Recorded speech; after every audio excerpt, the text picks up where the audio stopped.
Little flower ഇടവക ദേവാലയത്തിൽ നിന്ന് നിങ്ങൾക്കേവർക്കും സ്നേഹാന്വേഷണങ്ങൾ. വിശുദ്ധ കൊത്രേസ്യ പുണ്യവതി വിശുദ്ധിയായിട്ട് 100 വർഷം തികയുകയാണ്. ആഗോള സഭയുടെ മിഷണറിമാരുടെ മധ്യസ്ഥയും യുവജനങ്ങൾക്ക് വേണ്ടി പ്രത്യേകം പ്രാർത്ഥിക്കുകയും ചെയ്യുന്ന ഒരു വലിയ വിശുദ്ധിയായിരുന്നു വിശുദ്ധ കൊത്രേസ്യ. സാധാരണ ജീവിതത്തിലൂടെ അസാധാരണ ജീവിതത്തിലേക്ക് പ്രവേശിച്ച ഒരു വിശുദ്ധയാണ് കൊത്രേസ്യ.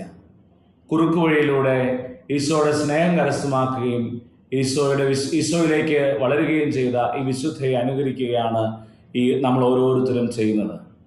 നവംബർ 9 സായിബാബ ഇടവകയും SMYയും ചേർന്ന് നിങ്ങൾക്കായി തെരേസ്യൻ ട്രിയോ എന്ന പേരിലുള്ള പെനാൽറ്റി ഷൂട്ട് ഔട്ട് നിങ്ങൾക്ക് ഏവർക്കുമായിട്ട് സജ്ജീകരിക്കുന്നു.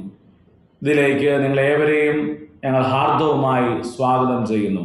അപ്പോൾ നവംബർ 9 നമുക്ക് കാണാം.